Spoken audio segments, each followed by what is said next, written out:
Il y a deux manières de faire de l'immobilier, si tu veux. La première, comment je gagne ma vie, c'est en vendant des maisons. Mais avant de vendre une maison, je dois convaincre le propriétaire que je suis le meilleur parmi les 3, 4, 5, 6 autres agences immobilières qu'il a vu que c'est moi qui dois choisir.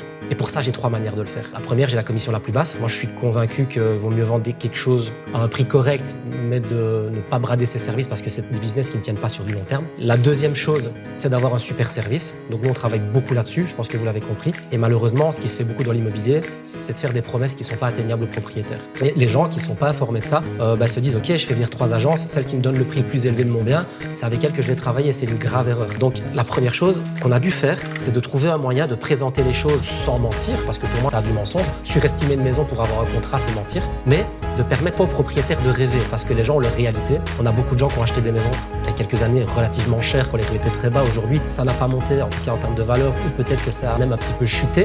La valeur de leur propriété n'a peut-être pas non plus encore augmenté suffisamment que pour compenser les TVA, les droits d'enregistrement qu'ils ont payés. Donc, nous, en tout cas, on va toujours avoir ce discours de transparence, de dire aux clients, écoutez, voilà, factuellement, avec les données que nous avons, en comparaison, regardez factuellement tel bien qui a été vendu sur votre secteur, dans votre rue, dans votre commune. D'un point de vue mathématique, votre maison, elle vaut autant. Ça, c'est un fait, même si j'avoue qu'il n'y a jamais de prix figé. On ne peut pas dire à quelqu'un que ça vaut 250 000. Ça vaut peut-être 250, peut-être 260, peut-être 255. Ça dépend aussi de l'acheteur qu'on va avoir.